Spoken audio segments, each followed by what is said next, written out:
अस्सलाम वालेकुम दोस्तों, मैं मोहम्मद इमरान और आप देख रहे हैं अदबी तालीमात। आज की वीडियो में हम बात करेंगे आका नामदार मदनी ताजदार जनाब अहमद मुस्तफ़ा मोहम्मद मुस्तफ़ा सल्लल्लाहु ताला अलैहि वसल्लम के ख़ानदान का सिलसिला कहाँ से चला और जमज़म को दोबारा किसने खोदा। हमारी वीडियो में लास्ट तक बने रहें। इजमाए अहले सुन्नत बाइमा इस्लाम से रिवायत है कि नबी करीम सल्लल्लाहु ताला अलैहि वसल्लम ने अपनी ज़ुबान से फरमाया है, हदीस शरीफ में है, अव्वलु मा खलक़ल्लाहु नूरी, तर्जुमा यानी सबसे आगे जो चीज़ अल्लाह ने पैदा की वो नूर मेरा था। हक ताला ने पहले अपने नूर से मोहम्मद सल्लल्लाहु ताला अलैहि वसल्लम का नूर पैदा किया और उनके नूर से तमाम फरिश्ते जिन्नो इंस सारी मखलूक़ात पैदा की। जिस वक्त हक ताला ने आदम अलैहिस्सलाम सफ़ीउल्लाह को पैदा किया, नूर मोहम्मद मुस्तफ़ा ने हज़रत आदम अलैहिस्सलाम की पेशानी पर ज़हूर किया, ऐसा कि उनकी पेशानी उस नूर से अर्श तक चमकती थी।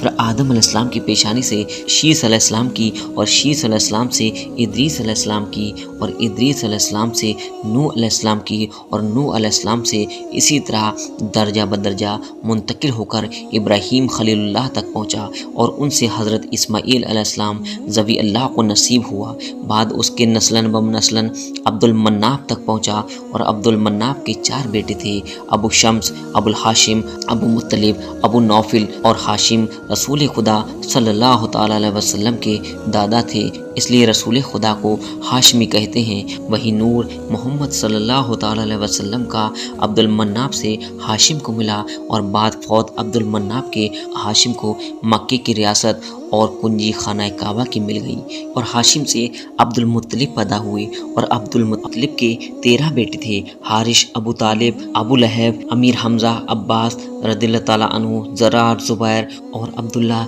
सब भाइयों से खूबसूरत और बुजुर्गी में सबसे ज़्यादा थे। अब्दुल्ला से हमारे नबी करीम सल्लल्लाहु ताला अलैहि वसल्लम पैदा हुए और अब्दुल मुत्तलिब को ख्वाब में जमज़म का कुआं खोदने का हुक्म दिया गया।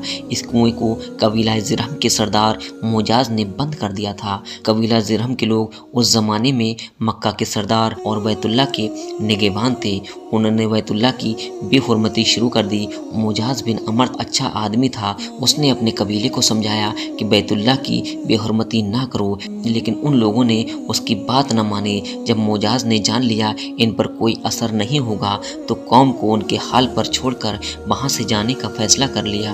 उसने तमाम मालो दौलत और तलवारें और ज़ेरे खानाए काबा से निकालकर जमज़म के कुएं में डाल दी और मिट्टी से उसको बंद कर दिया। कुआं वो पहले से खुश्क हो चुका था, अब उसका नामो निशान मिट गया। मुद्दतों ये कुआं बंद पड़ा रहा। उसके बाद बनु खज़ा ने बनु ज़रहम को वहाँ से मार कर भगा दिया।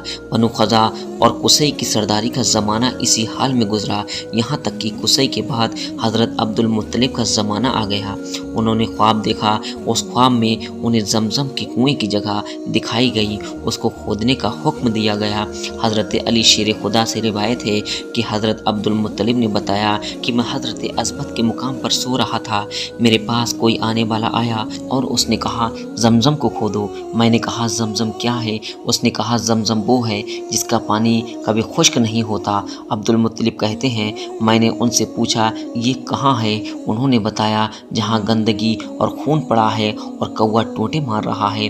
दूसरे दिन अब्दुल मुत्तलिब अपने बेटे हारिस के साथ वहाँ गए। उन्होंने देखा वहाँ गंदगी और खून पड़ा हुआ है और एक कौवा टोटे मार रहा था। उस जगह के दोनों तरफ बुत मौजूद थे। खून दरअसल उन बुतों पर कुर्बान किए जाने वाले जानवरों का था। पूरी निशानी मिल गई तो हज़रत अब्दुल मुत्तलिब वहाँ कुदाल लेकर खुदाई करने लगे, लेकिन उस वक्त वहाँ कुरैश आ पहुँचे और उन्होंने कहा अल्लाह की कसम हम तुम्हें यहाँ खुदाई नहीं करने देंगे। तुम हमारे इन दोनों बुतों के दरमियान कुआं खोदना चाहते हो जहाँ हम इनके लिए कुर्बानियाँ करते हैं। अब्दुल मुत्तलिब ने उनकी बात सुनकर अपने बेटे हारिस से कहा तुम इनको मेरे पास मत आने देना, मैं खुदाई का काम नहीं रोकूंगा, मुझे इसका हुक्म मिला है, मैं इसको ज़रूर पूरा करूंगा। कुरैश ने देखा जब ये बाज आने वाले नहीं हैं तो रुक गए। उन्होंने खुदाई शुरू कर दी। जब कुएं के आसार नमूदार होने लगे तो उसको देखकर आपने कहा, देखो ये इस्माइल अलैहिस्सलाम की तामीर है। जब कुरैश ने देखा तो उन्होंने कुआं तलाश कर लिया तो उनके पास आए और कहने लगे, अब्दुल मुत्तलिब, अल्लाह की कसम ये हमारे बाप इस्माइल अलैहिस्सलाम का कुआं है और इस पर हमारा भी हक है, इसलिए हम भी इसमें शरीक होंगे। ये सुनकर अब्दुल मुत्तलिब ने कहा, मैं इसमें तुम्हें शरीक नहीं कर सकता, मुझे अकेले इस काम को सर अंजाम करने का हुक्म मिला है। तब कुरैश ने कहा कि हम तुमसे झगड़ा करेंगे। इस बात पर हज़रत अब्दुल मुत्तलिब बोले, किसी से फैसला करा लो। उन्होंने बनु साद इब्ने हज़ीम की काहिना से फ़ैसला करवाना मंजूर किया। ये काहिना मुल्क शाम में वालाई इलाके में रहती थी। आखिर हज़रत अब्दुल मुत्तलिब और दूसरे कुरैश उसकी तरफ रवाना हुए। हज़रत अब्दुल मुत्तलिब के साथ अब्दी मन्नाफ के लोगों की एक जमात थी, जबकि दीगर कबाइल कुरैश की भी एक जमात साथ थी। उस ज़माने में मुल्क हिजाज और शाम के दरमियान एक बेयाबान मैदान था। वहाँ कहीं पानी नहीं था। उस मैदान में उनका पानी ख़त्म हो गया। सब लोग प्यास से बेहाल हो गए, यहाँ तक कि उन्हें अपनी मौत का यकीन हो गया। उन्होंने कुरैश के दूसरे लोगों से पानी मांगा, लेकिन उन्होंने पानी देने से इनकार कर दिया। अब उन्होंने पानी इधर उधर तलाश करने का इरादा किया। हज़रत अब्दुल मुत्तलिब उठकर अपनी सवारी के पास आए। यूं ही उनकी सवारी उठी, उसके पाँव के नीचे से पानी का चश्मा उबल पड़ा। उन्होंने पानी को देखकर अल्लाह अकबर का नारा लगाया। फिर अब्दुल मुत्तलिब सवारी से उतर आए। सब ने खूब सैर होकर पानी पिया और अपने मशकीज़े भर लिए। अब उन्होंने कुरैश की दूसरी जमात से कहा, आओ तुम भी सैर होकर पानी पी लो। अब वो भी आए और उन्होंने भी सैर होकर पानी पिया। पानी पीने के बाद वो लोग बोले, अल्लाह की कसम ए अब्दुल मुत्तलिब, ये तो तुम्हारे हक़ में फ़ैसला हो गया। अब हम जमज़म के बारे में तुमसे कभी झगड़ा नहीं करेंगे। जिस ज़ात ने तुम्हें इस बेयाबान में सैराब कर दिया, वही ज़ात तुम्हें जमज़म से भी सैराब करेगी, इसलिए यहीं से वापस चलो। इस तरह कुरैश ने जान लिया कि अल्लाह ताला हज़रत अब्दुल मुत्तलिब पर मेहरबान है, लिहाजा इनसे झगड़ना बेसूद है और काहिना के पास जाने का कोई फ़ायदा नहीं। चुनांचे सब लोग वापस लौट आए। वापस आकर हज़रत अब्दुल मुत्तलिब ने फिर कुएं की खुदाई शुरू कर दी। अभी थोड़ी सी खुदाई की होगी कि मालो दौलत, तलवारें और ज़ेरें निकल आईं। उनमें सोना और चांदी वगैरह भी थी। ये मालो दौलत देखकर कुरैश के लोगों को लालच ने आ घेरा। उन्होंने हज़रत अब्दुल मुत्तलिब से कहा, ऐ अब्दुल मुत्तलिब, इसमें हमारा भी हिस्सा है। उनकी बात सुनकर हज़रत अब्दुल मुत्तलिब ने कहा, नहीं, इसमें तुम्हारा कोई हिस्सा नहीं, तुम्हें इंसाफ का तरीका इख्तियार करना चाहिए। आओ पासों के तीरों से कोड़ा डालें। उन्होंने ऐसा करना मंजूर कर लिया। 2 तीर काबे के नाम से रखे गए, 2 हज़रत अब्दुल मुत्तलिब के और 2 कुरैश के और बाकी लोगों के नाम के पासा फेंका गया। मालो दौलत काबा के नाम निकला, तलवारें और ज़ेरे हज़रत अब्दुल मुत्तलिब के नाम और कुरैश के नाम जो तीर थे वो किसी चीज़ पर ना निकले। इस तरह फ़ैसला हो गया। इस तरह हज़रत अब्दुल मुत्तलिब ने काबे के दरवाज़े को सोने से सजाया। जमज़म की खुदाई से पहले हज़रत अब्दुल मुत्तलिब ने दुआ मांगी थी कि ऐ अल्लाह, इसकी खुदाई को मुझ पर आसान कर दे। मैं अपना एक बेटा तेरे रास्ते में ज़िबा करूँगा। अब जबकि कुआं निकल आया तो उन्हें ख्वाब में हुक्म दिया गया, अपनी मन्नत पूरी करो, अपने एक बेटे को ज़िबा करो। नाज़रीन, हज़रत अब्दुल मुत्तलिब को ये हुक्म उस वक्त दिख गया जब वो अपनी मन्नत भूल चुके थे। पहले ख्वाब में उनसे कहा गया, अपनी मन्नत पूरी करो। उन्होंने एक मेंढा ज़िबा करके गरीबों को खिला दिया। फिर ख्वाब आया, इससे बड़ी पेश करो। इस मर्तबा उन्होंने एक बैल ज़िबा कर दिया। फिर ख्वाब में यही कहा गया, इससे भी बड़ी कुर्बानी पेश करो। अब उन्होंने ऊँट ज़िबा किया और फिर ख्वाब आया, ऐ अब्दुल मुत्तलिब, इससे भी बड़ी चीज़ पेश करो। उन्होंने पूछा, इससे भी बड़ी चीज़ क्या है? फिर कहा गया, ऐ अब्दुल मुत्तलिब, अपने बेटों में से किसी को ज़िबा करो कि तुमने मन्नत मांगी थी। अब उन्हें अपनी मन्नत याद आई। फिर उन्होंने अपने बेटे को जमा किया, उनसे मन्नत का जिक्र किया। सब के सब चुप हो गए। कौन खुद को ज़िबा करवाना चाहता?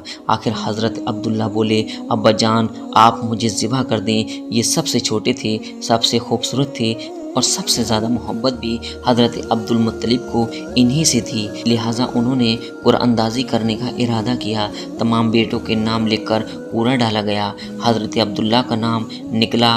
अब उन्होंने छुरी ली, हज़रत अब्दुल्ला को बाजू से पकड़ा, उन्हें ज़िबा करने के लिए नीचे लिटा दिया। जो ही बाप ने बेटे को लिटाया, अब्बास से जब न रहा फ़ौरन आगे बढ़े और भाई को खींच लिया। हज़रत अब्बास ने जैसे ही अपने भाई को खींचा, बाप ने अब्दुल्ला को अपनी तरफ खींचा। इस खींचातानी में हज़रत अब्दुल्ला के मुंह पर खराशें भी आईं। उन खराशों के निशानात मरते दम तक बाकी रहे। उसी दौरान बनु मखज़ूम के लोग आ गए। उन्होंने कहा, आप इस तरह बेटे को ज़िबा ना करें, उसकी माँ की ज़िंदगी ख़राब हो जाएगी। अपने रब को राज़ी करने के लिए बेटे का फ़िदिया दे दें। अब सवाल ये था कि फ़िदिया क्या दिया जाए। इसकी तरकीब ये बताई गई कि कागज़ के एक टुकड़े पर 10 ऊँट लिखे जाएं, दूसरे पर हज़रत अब्दुल्ला का नाम लिखा जाए। अगर 10 ऊँट वाली पर्ची निकली तो 10 ऊँट कुर्बान किए जाएं। अगर हज़रत अब्दुल्ला वाली पर्ची निकली तो 10 ऊँट का इजाफा कर दिया जाए। फिर 20 ऊँट वाली पर्ची और हज़रत अब्दुल्ला वाली पर्ची डाली जाए। अब अगर 20 ऊँट वाली पर्ची निकले तो 20 ऊँट कुर्बान कर दिए जाएं, वरना 10 ऊँट और बढ़ा दिए जाएं। इस तरह 10-10 करके बढ़ाते जाएं। हज़रत अब्दुल मुत्तलिब ने ऐसा ही किया। 10-10 ऊँट बढ़ाते चले गए। हर बार हज़रत अब्दुल्ला का नाम निकलता चला गया, यहाँ तक कि ऊँटों की तादाद 100 तक पहुँच गई। तब कहीं जाकर ऊँटों वाली पर्ची निकली। इस तरह उनकी जान के बदले 100 ऊँट कुर्बान किए गए। इस तरह अब हज़रत अब्दुल मुत्तलिब को पूरा इत्मीनान हो गया कि हज़रत अब्दुल्ला के बदले 100 ऊँटों की कुर्बानी कबूल कर ली है। उन्होंने काबे के पास 100 ऊँट कुर्बान किए और किसी को खाने से न रोका। सब इंसानों, जानवरों और दरिंदों ने उन ऊँटों को खाया। हज़रत अब्दुल मुत्तलिब पहले आदमी हैं जिन्होंने आदमी की जान की कीमत 100 ऊँट देने का तरीका शुरू किया। उससे पहले 10 ऊँट दिए जाते थे। उसके बाद ये तरीका सारे अरब में जारी हो गया, कानून बन गया। आदमी का फ़िदिया 100 ऊँट है। नबी करीम सल्लल्लाहु अलैहि वसल्लम के सामने ये ज़िक्र आया तो आपने उस फ़िदिया की तस्दीक फरमाई। हज़रत अब्दुल्ला रज़ियल्लाहु ताला अन्हु कुरैश में सबसे ज़्यादा हसीन थे। उनका चेहरा रोशन सितारे की मानिंद था। कुरैश की बहुत सी लड़कियाँ उनसे शादी करना चाहती थीं, मगर हज़रत अब्दुल्ला रज़ियल्लाहु ताला अन्हु की शादी हज़रत बीबी आमिना रज़ियल्लाहु ताला अन्हु से हुई। हज़रत आमिना बिनते बहाब बिन अब्द मन्नाफ बिन ज़ोहरा शादी के वक्त हज़रत अब्दुल्ला की उम्र 18 साल थी। ये शादी के लिए अपने वालिद के साथ जा रहे थे। रास्ते में एक औरत काबे के पास बैठी नज़र आई। ये औरत बरका इब्न नौफिल की बहन थी। बरका इब्न नौफिल कुरैश के एक बहुत बड़े आलिम थे। बरका इब्न नौफिल से उनकी बहन ने सुन रखा था कि वक्त के आखिरी नबी का ज़हूर होने वाला है। उनकी निशानियों में से एक निशानी ये होगी कि उनके वालिद के चेहरे में नबूवत का नूर चमकता होगा। जो ही उसने हज़रत अब्दुल्ला को देखा, फ़ौरन उसके जहन में ये बात आ गई। उसने सोचा, हो ना हो ये वही शख्स है जो पैदा होने वाले आखिरी नबी के वालिद होंगे। उसने कहा, अगर तुम मुझसे शादी कर लो तो मैं तुम्हें बदले में उतने ही ऊँट दूंगी जितने तुम्हारी जान के बदले ज़िबा किए गए थे। इस पर उन्होंने जवाब दिया, मैं अपने बाप के साथ हूँ, उनकी मर्ज़ी के खिलाफ़ कुछ नहीं कर सकता, ना इनसे अलग हो सकता हूँ। मेरे वालिद बाइज़्ज़त आदमी हैं, अपनी कौम के सरदार हैं। बहरहाल उनकी शादी हज़रत आमिना रज़ियल्लाहु ताला अन्हु से हुई। आप कुरैश की औरतों में नसब और मुकाम के एतबार से अफजल थीं। हज़रत आमिना हज़रत अब्दुल्ला रज़ियल्लाहु ताला अन्हु के घर आ गईं। आप फरमाती हैं, जब मैं माँ बनने वाली हुई तब मेरे पास एक शख्स आया, यानी एक फ़रिश्ता शक्ल इंसानी में आया। उस वक्त मैं सोने और जागने की दरमियानी कैफियत में थी। आम तौर पर इस हालत को गनूदगी कहा जा सकता है। उसने मुझसे कहा, क्या तुम्हें मालूम है तुम इस उम्मत के सरदार और नबी की माँ बनने वाली हो। उसके बाद वो फिर उस वक्त आया जब नबी करीम सल्लल्लाहु अलैहि वसल्लम पैदा होने वाले थे। उस मर्तबा उसने कहा, जब तुम्हारे यहाँ पैदाइश हो तो कहना मैं इस बच्चे के लिए अल्लाह की पनाह चाहती हूँ, हर हसद करने वाले के शर और बुराई से। फिर तुम इस बच्चे का नाम मोहम्मद सल्लल्लाहु अलैहि वसल्लम रखना। एक रिवायत के मुताबिक फरिश्ते ने उनसे ये कहा, तुम वक्त के सरदार की माँ बनने वाली हो। उस बच्चे की निशानी ये होगी कि उसके साथ एक नूर ज़ाहिर होगा जिससे मुल्क शाम और बशरा के محلات روشن ہو جائیں گے۔ جب وہ بچہ پیدا ہو جائے گا تو ان کا نام محمد صلی اللہ تعالی علیہ وسلم رکھنا، کیونکہ تورات میں ان کا نام احمد ہے۔ آسمان اور زمین والے ان کی تعریف کرتے ہیں اور قرآن میں ان کا نام محمد ہے۔ حضرت عبداللہ رضی اللہ تعالیٰ عنہ کے چہرے میں نور چمکتا تھا۔ شادی کے بعد وہ نور منتقل ہو کر حضرت آمنہ رضی اللہ تعالیٰ عنہ کے چہرے میں آ گیا۔ حاکم نے یہ روایت بیان کی ہے، صحابہ اکرام رضی اللہ تعالیٰ عنہ نے حضور نبی کریم صلی اللہ تعالیٰ علیہ وسلم سے عرض کیا، اے رسول ہمیں اپنے بارے میں کچھ بتائیے۔ آپ صلی اللہ تعالیٰ علیہ وسلم نے ارشاد فرمایا، میں اپنے باپ ابراہیم کی دعا ہوں، اپنے بھائی عیسیٰ کی بشارت ہوں۔ جب میں اپنی والدہ کی شکم میں آیا، انہوں نے دیکھا گویا ان سے ایک نور ظاہر ہوا جس سے ملک شام میں بصرہ کے محلات روشن ہو گئے۔ حضرت آمنہ رضی اللہ تعالیٰ عنہ نے حضرت حلیمہ سعدیہ رضی اللہ تعالیٰ عنہ سے فرمایا تھا، میرے اس بچے کی شان نرالی ہے، یہ میرے پیٹ میں تھے تو مجھے کوئی بوجھ اور تھکن محسوس نہیں ہوئی۔ حضرت عیسیٰ علیہ السلام وہ آخری پیغمبر ہیں جنہوں نے آپ صلی اللہ تعالیٰ علیہ وسلم کی آمد خوشخبری سنائی۔ اس بشارت کا ذکر قرآن مجید میں موجود ہے۔ اب چونکہ حضرت عیسیٰ علیہ السلام یہ بشارت سنا چکے تھے، اس لیے ہر دور کے لوگ آپ صلی اللہ تعالیٰ علیہ وسلم کا بے چینی سے انتظار کر رہے تھے۔ ادھر آپ کی پیدائش سے پہلے ہی حضرت عبداللہ رضی اللہ تعالیٰ عنہ کا انتقال ہو گیا۔ سابقہ کتب میں آپ کی نبوت کی ایک علامت یہ بھی بتائی گئی ہے کہ آپ کے والد کا انتقال آپ کی ولادت سے پہلے ہو جائے گا۔ حضرت عبداللہ رضی اللہ تعالیٰ عنہ تجارتی قافلے کے ساتھ تجارت کے لیے جا رہے تھے، اس دوران بیمار ہو گئے اور کمزور ہو گئے۔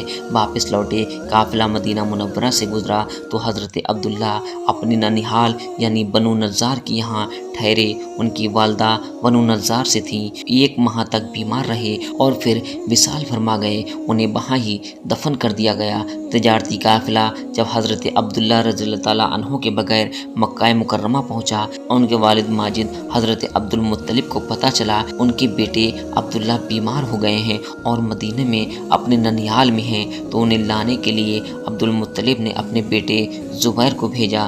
جب یہ وہاں پہنچے تو حضرت عبداللہ انتقال فرما چکے تھے۔ نبی کریم صلی اللہ تعالیٰ علیہ وسلم اپنے والد کی وفات کے چند ماہ بعد تشریف لائے۔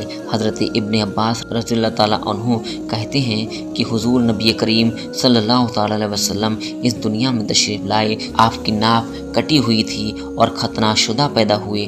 حضرت عبد المطلب یہ دیکھ کر بہت حیران بھی ہوئے اور خوش بھی ہوئے، کہا کرتے تھے میرا بیٹا نرالی شان والا ہوگا۔ آپ کی پیدائش سے پہلے مکہ کے لوگ قحط سالی کا شکار تھے۔ جیسے ہی آپ صلی اللہ علیہ وسلم دنیا میں تشریف لائے، بارشیں شروع ہو گئیں، خشک سالی ختم ہو گئی، درخت ہرے بھرے ہو گئے اور پھلوں سے لد گئے، زمین پر سبزہ ہی سبزہ نظر آنے لگا۔ یہ شان تھی میرے آقا کی، ہر طرف خوشحالی خوشحالی ہو گئی۔ سبحان اللہ سبحان اللہ۔ اللہ حافظ۔